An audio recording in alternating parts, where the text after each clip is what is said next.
Good afternoon and welcome to the fourth episode of In the Trenches with Inventors, brought to you by US Inventor. Each week we'll be hearing real-life stories from inventors about how and why their patents were invalidated. I'm Natasha Ruckle, your moderator, and I'll be guiding you through our webcast today, which we estimate to be around 60 minutes in duration. We have yet another amazing lineup of panelists who'll be telling you their stories. Then we'll have some important updates for you. Now, I want to encourage you to all use the chat feature. It's found at the bottom of your screen, and you can actually engage in dialogue with our panelists, Randy and Josh as well, throughout this hour. And we'll make sure today that we'll answer some of your questions at the end. Now, firstly, I'd like to introduce the president of the US Inventor Organization. He's your host. His name is Randy. He's an inventor with 3 patents. He's a former president and council board member of the Tampa Bay Inventors Council and president of Complete Product Development, a firm that does CAD design, prototyping, and short runs.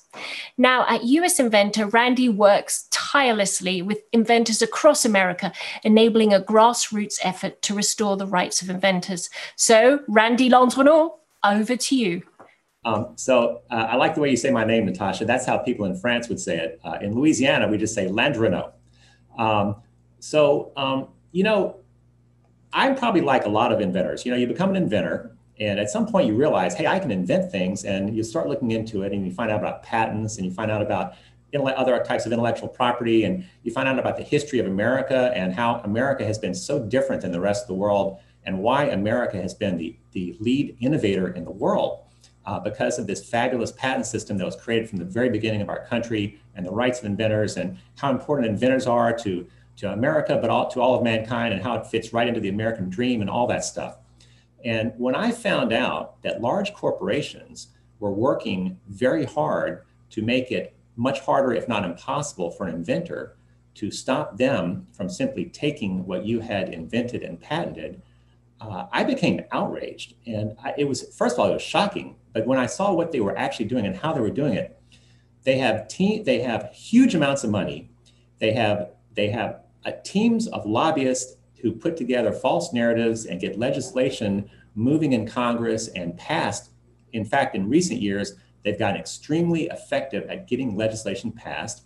And they have made it so that now, if you invent something that's truly valuable, your chance of stopping large corporations from taking it has gotten close to zero. And it is so bad for America. And that's how US Inventor got started, actually. We were fighting a bill called the Innovation Act that actually Paul Morinville and I were instrumental in stopping that bill from passing in 2015. And that's how US Inventor got formed. But another bill that we're going to talk about today did get passed, the American Invents Act, which created what we're going to talk about, a particular tribunal that invalidates patents. But US Inventor, the purpose of US Inventor is, 1, to stop any bad legislation from passing, but secondly, the key purpose is to restore the rights of inventors in America. And the purpose of this webinar is for the viewers to really see what's going on and what's wrong and how broken our system is and why we really do need to restore the rights of inventors. So we always take a little poll when we get people to register, and we ask them if they've heard of Ptab. So I'm going to ask you, Randy, because there's a lot of people who haven't heard of Ptab, and myself as an inventor didn't hear about Ptab until I was introduced to Josh Malone, who we'll be speaking to shortly. Tell us what Ptab is and why is it bad for inventors? Yeah, and to the inventors who are viewing this, if you haven't had to try to stop somebody from stealing your patented invention, you might not know about the Ptab unless you've seen our webcast or talked to our group or talked to somebody who has been through that. Basically, the American Invents Act, which passed in 2011, created an easier way to invalidate a patent. It's called the Patent Trial and Appeals Board, which is called the Ptab. Prior to that, you would do these fights in real courts with real juries and with lifetime appointed judges and with a lot of due process. That's called an Article III court. Because in America, if you have a property right and someone wants to extinguish it, you have a lot of due process behind you. You have a court to use to fight such an attack. Well, the Ptab is an administrative court. There's no jury. there's not much due process. You don't have a lifetime appointed judge. You have 3 judges typically who are very often corporate attorneys. In some cases, they've even represented the very entity that's trying to invalidate your patent. It's amazing. They have an 84% kill rate on the patents that actually go all the way through the process. And one of the key problems with this thing is that it's expensive. By the way, it was sold to Congress as a cheaper, faster, but fair alternative to district court. Well, it's not any of those. In fact, on the cheaper side, you're talking about typically, on average, according to AIPLA, that's the trade group for patent attorneys, $400,000 to $800,000 to put up a reasonable defense against a Ptab attack. Again, they have an 84% chance of wiping you out. If you get through one, either the same entity or another entity can Ptab you again. You could face multiple Ptab attacks. And here's the bad news, the worst news. In the past, you could fight a big case on contingency. That's where you don't have to pay the attorney much, but they share in the proceeds. And that's how an inventor would typically fight these battles, because who's got $1 million in the bank? Steve Jobs didn't when he started. Bill Gates didn't. The Google guys didn't. Startups don't have that typically. But here's the thing, an attorney typically can't take this type of case on contingency because, one, they're probably going to lose. 2, it's going to take an awful lot of time. They might face numerous attacks, and they might never, ever even get to a real court where something could be won. So it's a bad situation. And actually, the panelists that we're going to talk to today have experience with the Ptab, and they've actually faced attacks from their infringers using the Ptab. Well, thank you, Randy. I'm going to take the time now to introduce our first inventor, Dr. Stephen Labeouf. He was the first person to make wearable biometric sensors workable and accurate for broad use. Prior to his work, wearable sensors were limited to hospitals and other situations where the user was fairly immobile. Now, Stephen solved this problem. He got several patents on it, and he built a company that licenses the technology for health, medical, and consumer uses. Now, I want to run a quick video here, which will blow your mind. Did me. Everyone knows that high blood pressure is bad for your health, but many people don't realize it can lead to many other health problems. 9.4 million people globally die from hypertension complications every year, and it poses risk factors for stroke, heart failure, diabetes, and dementia. And more than 40% with high blood pressure don't know they have it. But monitoring your blood pressure is a pain. Blood pressure cuffs are hard to put on correctly. They need to be calibrated regularly, but they rarely are, and are not well designed for larger people, all of which contribute to inaccurate measurements. Now there is a better way. What if you could get an accurate blood pressure reading with a device you already use every day, for example, while listening to music or watching a show? Valencell has developed the first calibration-free, cuffless blood pressure monitoring technology for wearables and hearables. Valencell biometric sensors easily integrate within any ear-based device, including earbuds, headphones, or hearing aids. This makes monitoring blood pressure simple, easy, and accurate, and no one has to know you're taking a blood pressure reading. And by measuring blood pressure more often, you'll see how your day-to-day activities impact your blood pressure in real life. You'll learn how your diet, exercise, and stress are helping or hurting your blood pressure. Valencell has been innovating in biometric sensors for over 10 years and is now enabling you to add blood pressure capabilities to your next device. Evaluation kits are available for testing and product development. Contact Valencell for more information today. I think you'll agree that's a pretty impressive product. Anyway, back to Stephen. After appearing to be headed for a licensing agreement with Apple, Stephen discovered that several companies, as well as Apple, were using his technology without consent. Stephen, thank you very much for joining us today.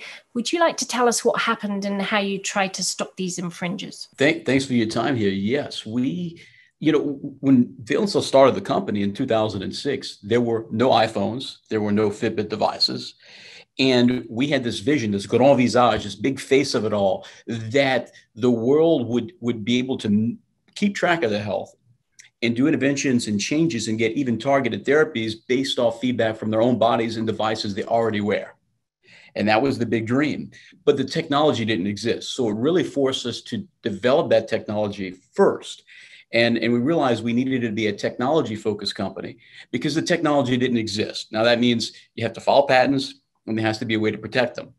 And so that approach, we came across serious challenges to when the AIA came about, because as you know, and as was discussed earlier, the patent law is not favorable to inventors any longer. Now, Valencell is a venture-backed company. And so we started meeting with companies to show how to integrate our technology into their products. And originally the product concepts had started with the ear, but we quickly learned that that core technology could work on many different form factors. And when we came to companies, we were largely successful. You know, some companies that did deals with us and that we can talk about are companies like LG, Samsung, Waugh, a Chinese brand, also Jabra, Scosche, Intel, some names that you may be familiar with and others that you may not be so familiar with. But dozens and dozens of companies have done deals with Valencell. But if you go through our lawsuit and what we presented that we met with Apple and showed them our technology. And yet, even though they knew it was patented, they decided not to license our technology. And what we believe is that they really did like our technology. They did like our inventions. What we believe is they just didn't want to pay for them. And so we had to go through that process with them, which was very painful.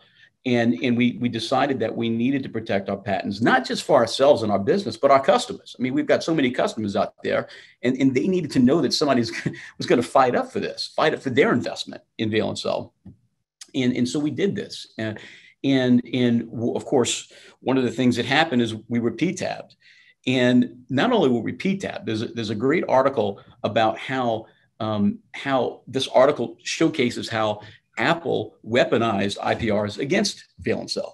We had, I want to say that we had something like 12 IPRs from Apple in the Ptab. Now, we asserted 4 patents. We had 6 IPRs put against those patents. We were successful in some and not in others. But let me tell you something, it drew out the process by far to go to court. And ultimately, we did not go to court. But in 2016, we filed the lawsuit. Within that year, the IPRs were filed. And all they did was drag out the process. And I know you can't talk much about Apple because you guys ended up settling with them, right? But I think it would be fair to say it made sense to go ahead and work out a deal with them for a lot less than perhaps your invention was worth, just to be done with them. Well, we're not happy with our outcome at all because, what we wanted was one of two things. We wanted either, in this particular case, we would have wanted Apple to settle early, or we would have wanted to go all the way through court and make our case.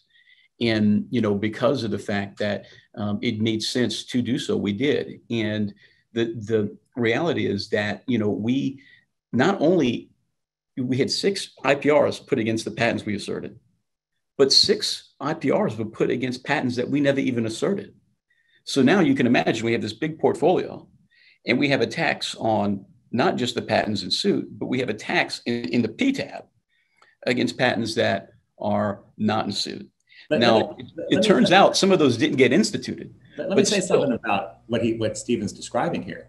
So there were certain patents that they were infringing. So Stephen's company or Stephen, they sued them over those patents. But in what appears to me a pretty vindictive way to try to destroy an inventor, they ended up Ptabbing him, trying to Ptab not only on the patents that they were infringing, allegedly, but also other patents that Stephen had that had nothing to do with it. You got that? So how could you really destroy the little guy?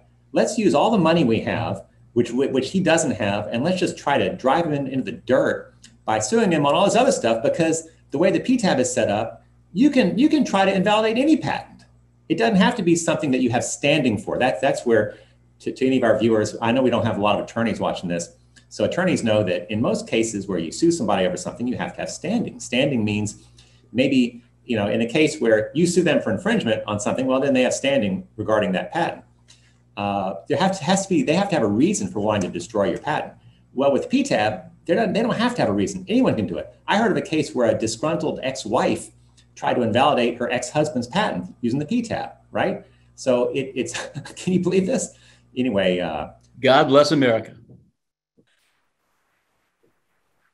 So basically, and I know Stephen, so he settled with Apple, I would say probably for a whole lot less than he should have been able to get from them. I think Stephen had way better and more expensive attorneys than most of us will ever have. And they were able, because I've never heard of Apple settling with anyone. But you're still fighting, right? I think you said Fitbit is.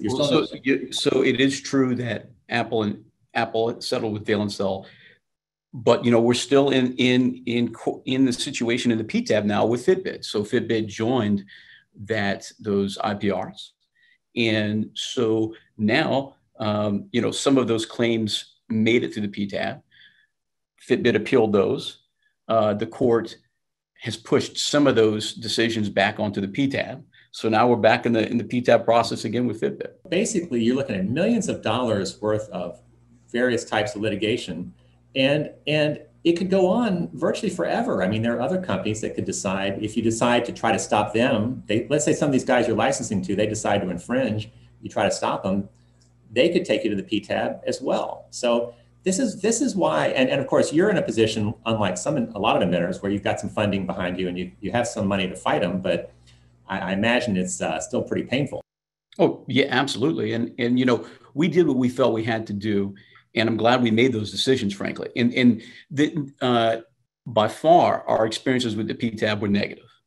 But I will say there is some positive that came out, because Apple, as they decided to throw IPRs against a larger part of our portfolio than we litigated against.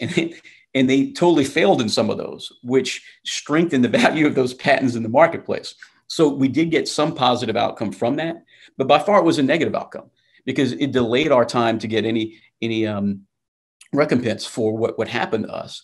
And also, just the mind share that went into this. And I think that I tell you what's very disturbing to me about this is, I'm not saying here, and I don't have anything in my mind where I could say that Apple broke the law in what they did. It's worse than that. It looks like, as far as I can see, Apple followed the law. They took advantage of a law that we allowed as the people, people of the United States, to take hold. And we have elected folks who continue to uphold the law that is heavily tilted against inventors. And so heavily tilted that it's hard to see how, if it tilted the other way, how much difference it would make, because it's so heavily tilted against inventors right now. And into where what Valencell is having to do is, a lot of our technology has moved towards things that we could pull as trade secrets, because we don't believe in the US system to protect our inventions anymore. Now, what this means is that some inventions we might want to do, we're not going to invest in, because we don't believe we can protect them. And is that really good? Is that really good for public health? If it weren't for us, if it weren't for Valencell, you would not see medical grade quality wearables today. You just wouldn't see it. You'd be at least 5 years out, is my best guess. Somewhere, I'm not going to say at least, but somewhere around 5 years out. We had to prove. I remember when we started developing our technology, showing that with devices you could already wear, that you could track as accurately as a chest strap your heart rate. Nobody believed this. All the big brands that had chest straps, nobody believed it. They didn't want to hear it. As soon as we proved that it was actually possible, then you really got some folks who said, well, I love this idea, but I don't know if I want to pay for it. And is that the kind of world we want? I don't think so. It's not the word I want. I think it's very disappointing, because so many people wear wearables on a daily basis, and to hear the story that you tell us today will probably make them want to throw it away because it's been infringed upon. It's so not fair. So not fair. Well, thank you, Stephen. Now I'd like to introduce at this time our resident expert, Josh Malone. Josh Malone has really been in the trenches, and let me tell you why. Josh hit the home run with his invention, Bunch of Balloons, and this was a solution to a 63-year-old problem of filling and tying water balloons, and instantly it became a #1 selling toy. But it was quickly knocked off, and it resulted in a patent litigation that totals now 6 patents, 5 patent suits, 5 Ptab petition trials, 4 preliminary injunctions, and 8 appeals at federal court. So, Stephen, you're not alone. Josh has been through it too. Josh, thank you for joining us. Now, I know you had 1 or 2 quick questions for Stephen. Thank you, Natasha.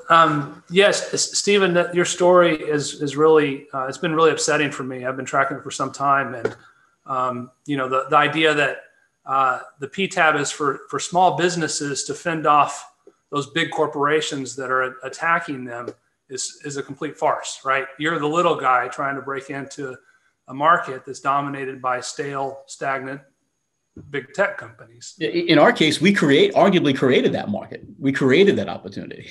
Your example is very atrocious. So my question for you, well, actually, I have 2 questions. One is, what did Vail & Cell do wrong in the application process? I mean, did the patent office make a mistake? Did you miss some law? And is it your fault you got hauled into the Ptab? That's a great question. I don't see how Vail & Cell made any errors in this particular case. I don't see it. We followed all the guidelines. We prosecuted correctly in the patent office. Ironically, some of the art used against, this is incredible.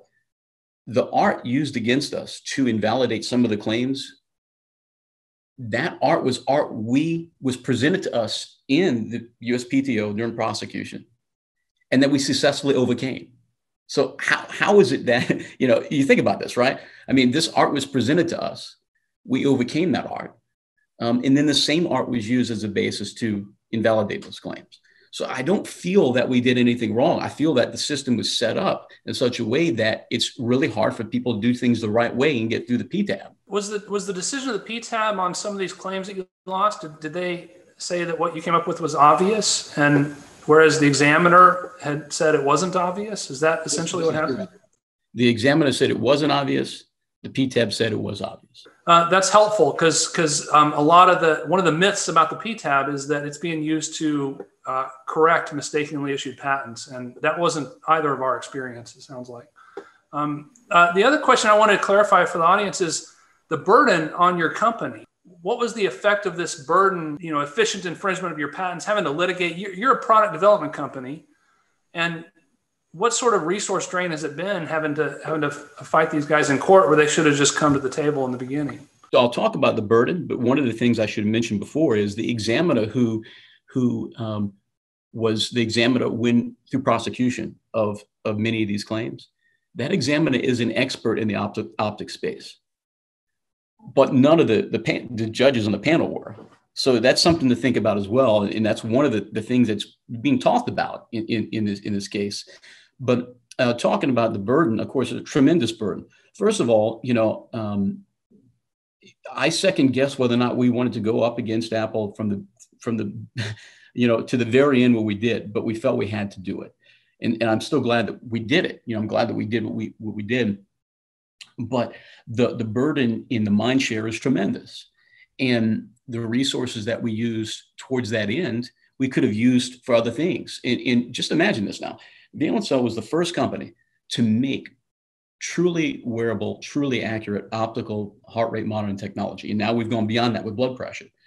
And imagine if those resources and that time and energy would have been spent on the next generation of those things rather than, fighting our way against the man, really. And that's why we really need to have a system that rewards good behavior instead of really rewarding bad behavior and punishing good behavior. In the way the Ptab is set up today, it definitely goes far on the side of rewarding bad behavior and punishing good behavior amongst inventors. We absolutely agree with you, Stephen, and thank you so much for sharing that story. Thank you. So now I want to introduce our next guest, Tom Warr. He's spent many years producing parts and fixtures for power poles, stoplights, and other power-related systems. Now, a while back, he started looking at metal power poles. Wood poles were no longer used in areas prone to high winds or fires, but metal power poles were being made of sheets and required cutting, bending, and welding. Well, Tom realized there was a better way, and he invented and patented a way to use scrap metal and cast them in one piece using a centrifugal casting machine. Now, the previous method probably produced about 24 large poles in a day, but Tom could produce 2,000, and that's one every 60 seconds.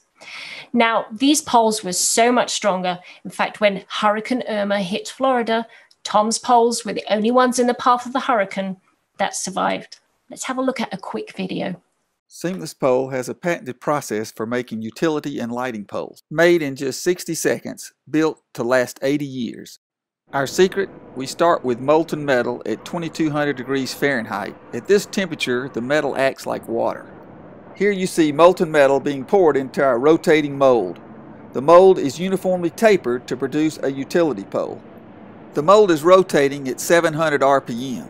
As the molten metal makes contact, centrifugal force produced by the high RPM presses the molten metal into the mold with a force of about 100 Gs. Casting in a 100 G environment makes a high-quality, dense, and pure metal structure. The process takes about 30 seconds to paint the mold interior with molten metal, and another 15 seconds to allow for the cooling and transition from a liquid to a solid state. After cooling, the pole is extracted from the mold, and the process is repeated. Unlike natural wood fibers, seamless poles are made of an engineered product with a certified minimum yield strength. They weigh half the weight of wood. It has a 0.22-inch wall thickness, tapering uniformly from tip to butt. Seamless poles are easy to drill and work well with standard pole line hardware and standard utility equipment. Because seamless poles are cast, there are no weld seams. The pole is architecturally stunning. Its round, uniform, tapered shape is aesthetically pleasing to customers. Made of recycled steel, seamless poles are the environmentally responsible choice. Their use sends a corporate statement of environmental awareness and civic duty. They eliminate personal exposure to toxic chemicals and require no pesticides nor preserving chemical maintenance. Made in just 60 seconds, but built to last a lifetime. Well, I love that video. It's like watching How It's Made. Who doesn't like that program? Well, Tom was working with a large utility company to license that invention, but they just decided to take it. Tom, thank you for joining us. Can you tell us what happened? What happened was really kind of like Stephen's product. There was nothing on the market like my product. We created a whole new industry for something that didn't exist. So not only did I need help with the machinery, the facility that my poles were made in, we're looking at probably a $50 to $100 million investment. So I went to some of the major manufacturers of centrifugally cast products to ask them to help me with this invention, and no one was interested in making something that had never been proven. I had a patent applied for when I started looking for these. There was nobody in the U.S., which there are only like 3 manufacturers in the U.S. that had the equipment or the technology to do this. So I ended up going to a manufacturer in Samsun, Turkey. They had a brand new facility with no orders, and they allowed me to play with their equipment for 2 weeks. And the first obstacle was the mold. There was no machinery in this country that could bore these molds 20 feet long or longer and put the tapered ID. So I had to overcome that. We ended up making the molds in my shop, which I'm a machine shop, and we made the molds. And we made the product in Turkey. We shipped product back to the U.S. I took it to the utility, which is here locally, which is a Southern company, Alabama Power. They loved the idea of a product that was made, out of metal, and the expense was comparable to a wooden product. So I had to find a manufacturer that could help me manufacture these. So I went to a company called Mclean Industries. They're a privately held company. When I found out that some of the larger companies just had so much bureaucracy, they wouldn't, it wasn't something they were interested in. So we struck a deal, and they wanted me to show them everything. I mean, I had to teach them how to do variable speed casting. We had to show them how to make the molds. I had to show them the whole process. And then along this way, you know, they had agreed to pay me a percentage of the sales. And we signed all agreements. And so as we got these in production, I was selling the product. They decided, I guess internally, that they didn't need to pay those royalties. And so they filed a, they were started making the product and decided not to pay me. So we took them to court. And of course, that's when one little sidestep here. And if I'm rambling, y'all help me, I'm new at this. But anyhow, my attorney had been to a weekend seminar, and she calls me up and she says, I know, after we had sued them for infringement, she said, I know what they're going to do. They're going to file an IPR. You need to get your patent out and for a reissue. So we got our request into the patent office for reissue 3 to 7 days before the IPR hit. We were thinking that we could pull the patent out and make some modifications, tighten it up a little bit. But the Ptab intervened, and my patent attorney and the Ptab worked out an agreement to allow the petitioner to actually have a say in what kind of claims made the reissue and which ones didn't. So, and on being a smaller inventor, I wasn't really aware of what was going on, for one thing. The other thing was, my attorney was telling me how lucky I was to get this through an IPR without the, $500,000 or $300,000 legal expense that it was going to take to fight this. So, everything was really good, we thought, but they were making my poles. And then, of course, I had another patent or so that issued during this, and they filed the first IPR, and we went through I paid all, it was not a contingency. I paid all the expenses, but unfortunately they had 4 $1,000 an hour attorneys. I had one at about $375. And I did learn one thing. Attorneys are like jewelry. You can tell the difference between 300 and 1,000. So, the whole process, is, thank God that I had another way to make a living. But now they're selling hundreds of millions of dollars of my poles in 2 locations. They do the West Coast out of a plant they built in Provo to produce my product, $100 million investment. And they have another plant in Coshocton, Ohio, that they retrofitted, an older plant, and brought it up to speed. And now they're making my poles there. And so we, of course, appealed the decision at the Ptab and went back for that trial, which they asked my attorney a question, and he just stood there. He didn't know the answer. And when I volunteered to give him the answer, the judge just said, no, you can't say anything.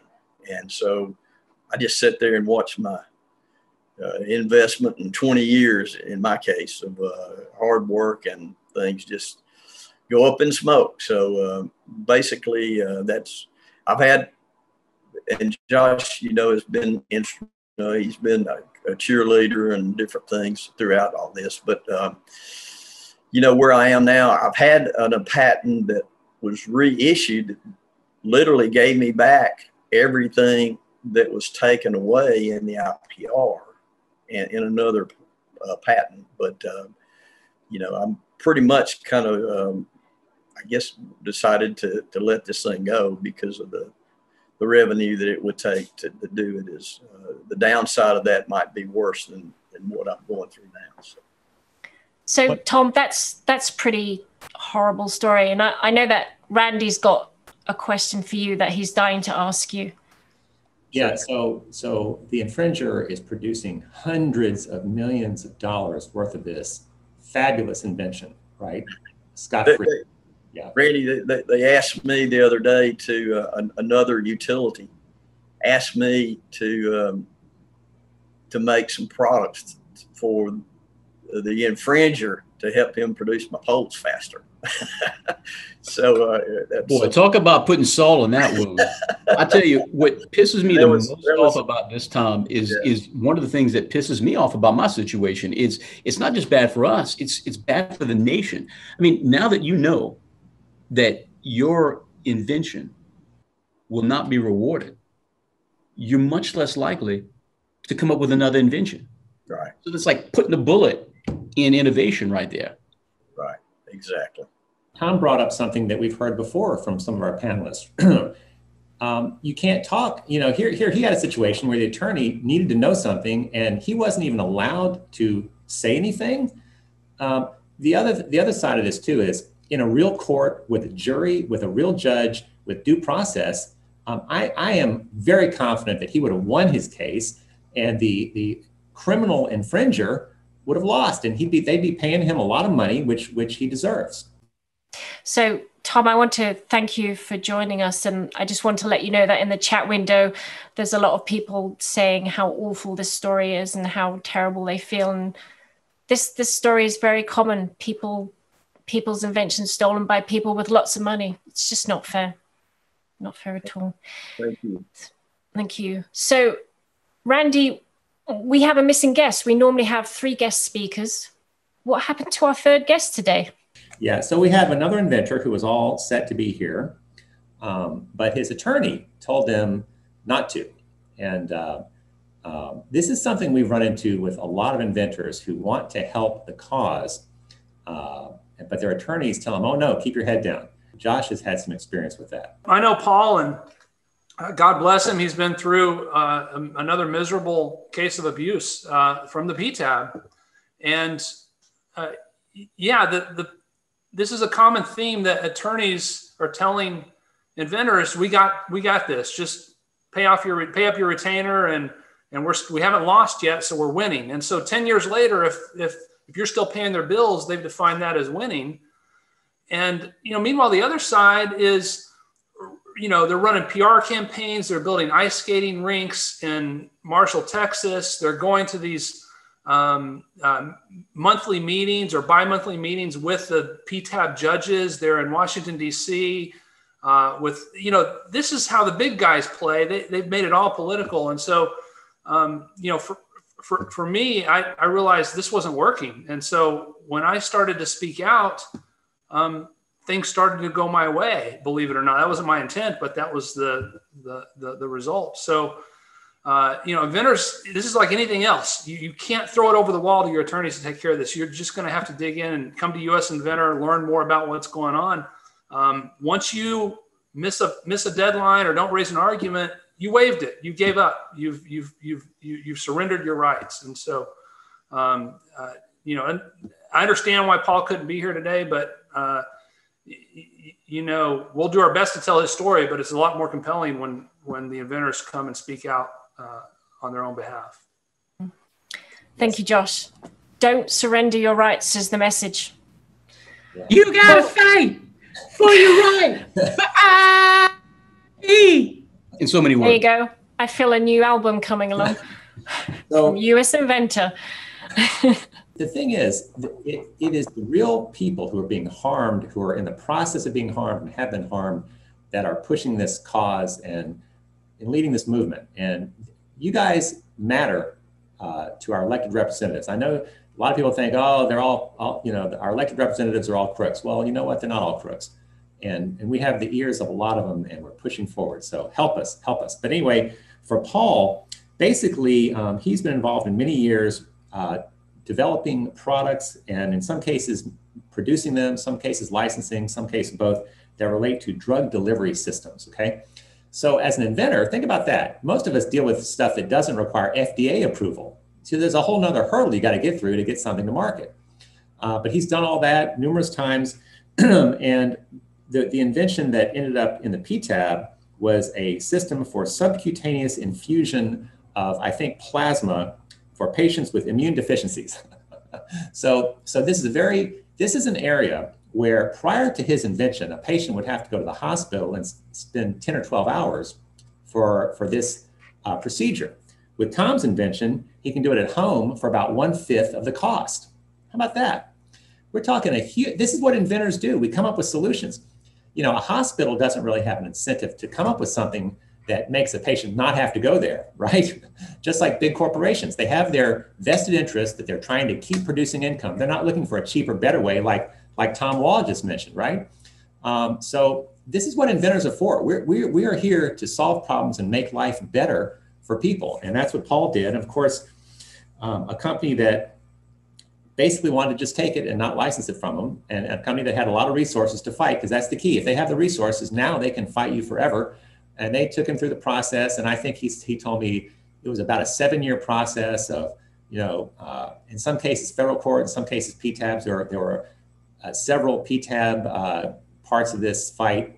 And in the end, he just decided and during this whole process, he wasn't able to even work on a number of key important medical products that were needed by people out there because all of his time and money was spent in this big fight. And the company, and not only that, a company that takes this kind of thing, they don't do the future improvements to it because they're not the inventor. You know, it's the inventor who cares about it that makes it better, and then they make it better again, and they make it better again. Well, the person who steals it just takes the first version of it, and the world never even gets the later versions. And in fact, if the inventor knew about how bad it was up front, he might not have even started. So in the end, Paul ended up settling for way less than it was worth because he couldn't afford to keep fighting. It was like, in fact, you know, like a lot of people, it's like, okay, they've got the money to fight me forever and ruin my life forever. Do I go ahead and settle and let them take what they've taken? And he did it. So, and you know, sometimes you got to do that because financially, because of the way the system is set up now, sometimes you have no choice. So that's his story, and of course, it's another example of why we need to restore the rights of inventors, which we are fighting very hard. And we're going to talk a little bit about that, I think, next.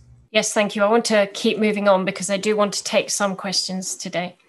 Well, sometimes we feel as though we're taking 2 steps forward and then 3 back. However, with everyone's help and the unified voice of all inventors, inroads are being made. And let's tell you how. As part of our webcast today, we're going to give you a little bit of a policy update about recently aborted rulemaking, a new 30-day initiative, and ways in which you as inventors will be able to help in the next coming weeks. So I want to pass this over to Josh. Can you give some context and a bit of history about what's going on here, please? Yeah, so we meet a lot of inventors, and we're telling a lot of stories, and we're looking for solutions, right? And so our solution was for us to head to Washington and tell our congressman about it. And so that's worked, but there's much more that you can do now. And we've created a platform, and one of the platforms is the patent office itself can fix a lot of these problems in how they carry out these Ptab proceedings. And there's 2 stages to a Ptab proceeding. One is the institution stage. That's like the grand jury indictment stage. And the second is the trial. Well, if you go to trial, that's the expensive 84% kill rate. You don't want to go to trial because that's when your business is going down. But the patent office, in fact, the director of the patent office, who's now listening, is in charge of writing the rules for which patents go to the Ptab and which ones don't. And so he's made an effort to make some changes there. He was very recently blocked by Google and big tech interests that are entrenched in the administration and in the Congress. And that effort has failed, but it opened up a door to a new opportunity. And so we're in a 30-day period where we're rallying inventors and supporters of all kinds to vote on these rules. What sort of patents should go to the Ptab and which ones should go to regular court. And so at usinventor.org, we're promulgating a strategy, and we're going to invite you to participate. It's really important that we get hundreds or thousands of inventors to understand this issue and then to comment on it through the public regulation process. And so there's a huge opportunity here to accomplish much of what we've been working for the past, for the past 5 years or so on the Ptab. So tune in, look for updates, and Randy may be able to provide more information, or we'll do it in the link below. So that brings me to my next question. Now, a lot of viewers here today may have seen on the news with US Inventor a story relating to a lawsuit in California involving the tech giants like Apple, Google, Intel, and Cisco. So Josh and Randy, is it true that US Inventor joined these tech giants suit against the USPTO? Is that really true? And if that is true, why? Basically, the director of the Patent Office has made some guidance changes where he's suggesting that Ptab do certain things and perhaps not institute certain cases based on certain things like, have they already been through, do they already have a regular court case underway, and some fairly, fair concepts, right? And of course, it caused big tech to not be able to Ptab a few patents. And so they were up in arms about it. So basically, Google, Apple, Intel, and Cisco filed a big lawsuit to stop him from making these guidance changes. And they, in their lawsuit, they said, well, the only way he can make changes is through public comment rulemaking. And I will tell you, one of the problems with guidance changes is the Ptab judges don't have to follow the guidance, so it's still not predictable. So one case might not get instituted, but another case does, even though the guidance said that it shouldn't. And we actually filed a suit to intervene in the big tech lawsuit, and also our own suit, basically saying that the Patent Office should be enjoined from doing Ptab trials, period, until the rulemaking is done. And rulemaking is it's not as good as a law, but it's the next best thing. And so this is what Josh was talking about. We are going to be working very hard to get the inventor community behind us on exactly the set of rules that we're proposing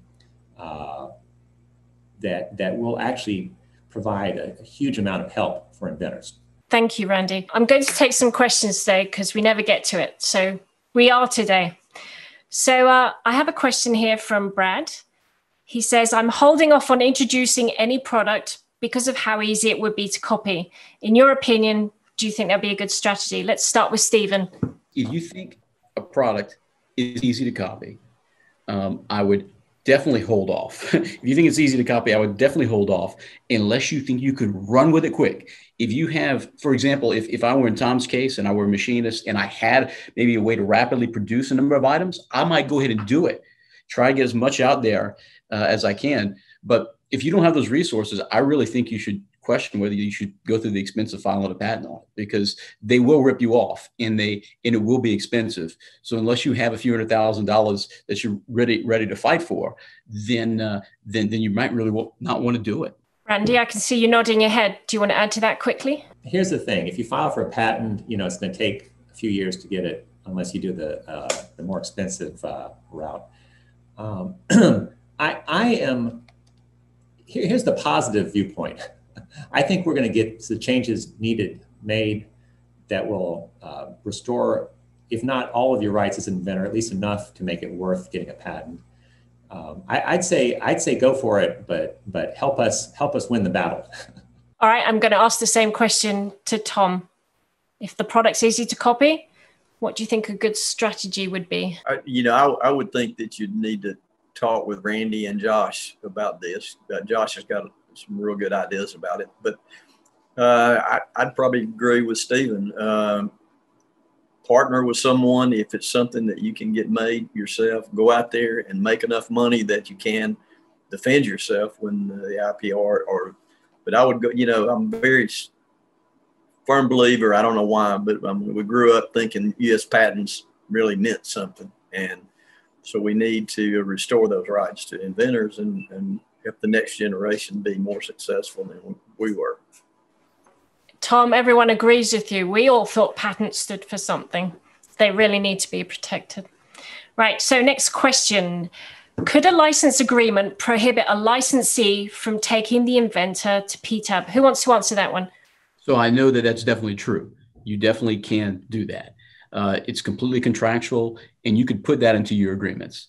And it is not being overly righteous to demand that. If somebody is happy with what you've got and what you're bringing to them, and they're not willing to sign to that, screw them. That's a great idea. And we actually have a case of an inventor. He came up with a VR goggles system that was copied by Google, and one of his licensees took him to the Ptab because they didn't want to pay him, and he was able to get that case dismissed. Now, it still cost him close to $1 million, and he lost his business, but that case never should have been brought to the Ptab, and that's a great strategy. I think anyone who you talk to about your invention, part of your NDA, your non-disclosure agreement, should include it's called a choice of venue clause. So any disputes about my patents cannot be brought to the Ptab. And that's a fantastic idea. And we'll work more on that. If you're going to try to get an agreement like that with someone that you're licensing to, you want to do that at the very start, right? Before they've even thought about it. When they're hot and heavy, they want to do it. You're holding back. They're trying to get you to sign. That is when you do it. You don't get that taken right up front. Address those things. Otherwise, you don't have it, and now you're going back to them after the fact, saying, "Oh yeah, I want you to sign this," and they say, "Well, I don't think we're going to sign that," and you've blown it. So yeah. But I agree. That's a great suggestion. I think that's a great question and some great strategies there and answers. Just to remind everyone, keep looking at the chat. There's some great comments here made from different inventors, also chiming in with their opinions. Another great question now from Sally and also a lot of other people. So they ask, why aren't infringements theft and why aren't they prosecuted in criminal courts as they should be? And I can see Randy smiling, but I'm going to start with Stephen. Well, it is a matter of legality and how it's defined. It's right now legally, it's not considered theft. And, there was arguments also about more recently, well publicized. I know y'all are very familiar with this, about how in the Supreme Court basically essentially ended up resolving or saying that a patent isn't even your own property. And if that's the way that this is looked at, that makes it even harder to make that case. It's just the way that the law has looked at patent infringement. They haven't looked at it as, I'm going to go in and take your physical property. They haven't looked at it the same way. Copyright, you can go to jail and pay big fines. They have FBI warnings, don't copy this movie. And trade secret too. Trade secret apparently is criminal, trade secret theft, which is why as an inventor, to the degree you can keep anything you have as a trade secret, that's advisable, especially now. And Tom? It's a real good point. And it's something that I did. I asked for it early on, and they got their attorneys involved, and they outlawed me on that. And I think that's sometimes inventors, you're so passionate, you want to get your idea on the market, you do things that later on you regret.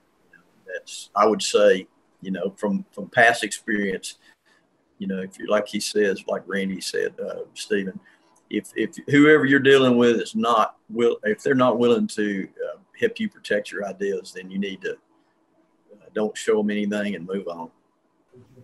The other thing is, Josh did it right. Josh hooked up with a company that is licensing his invention, that is standing behind him and has stood behind him during his entire fight. And I've talked to other inventors who, the company they licensed to kind of sat in the background and almost hoped that the inventor would be invalidated so they wouldn't have to pay him royalties anymore. Yeah. So whoever you license to, you want to make sure they're really going to stand with you and fight the infringers. There are some entities that are just well known to be what I think most people would call serial infringers. The very large companies that if you would ask me over a beer, I would say I wouldn't work with them. And I agree with you, because our invention as well was stolen by a serial infringer. And I really wish that there was something criminal that we could do, because it was just so unfair and devastating.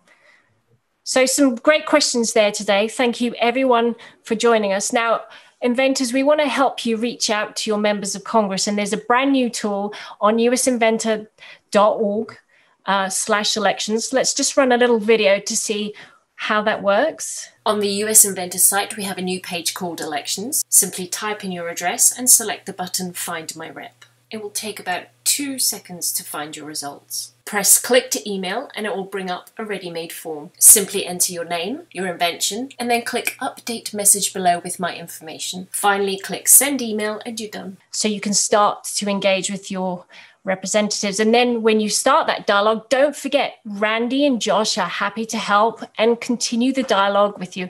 It's really important. So please take time to look at it. So I'd like to thank at this point, Stephen, Tom, Josh, Randy, and everyone who signed in to watch. And I'd like to thank US Inventor for the continued hard work and the difference and the impact that it does to help inventors and eventually protect our rights and our patents. Over to you, Randy. Stephen and Tom, thank you for participating here. And to everybody watching, this is such an important fight for America. This is such a key part of this country. If we hadn't had inventors' rights, the way our founders envisioned them, the way our Constitution enshrines them for the last 200 years, we would be much different than we are now. We wouldn't be different than the rest of the world as we have been. And it's a key thing that we need to fight to bring back to America. Otherwise, our future will be very bleak. America needs innovation to compete in the world. And we also need to stay ahead of the world in key future technologies as well. So help us in this fight. It's a grassroots movement. The thing you can do to join US Inventor and be part of this movement is simply to sign our Inventor Rights Resolution. Go to our website, usinventor.org, and sign the resolution. And we will let you know from time to time what we're doing. We'll let you know if we're going to be meeting with, let's say, your U.S. representative in your city. And we'll invite you to come with us along with a bunch of other inventors from your area. And perhaps maybe come to DC with us at some point. But the point is, our voices matter, and your elected representatives need to hear from their constituents that this issue matters. And that's the key to us winning this fight. So help us, and I appreciate you listening, and I appreciate your help.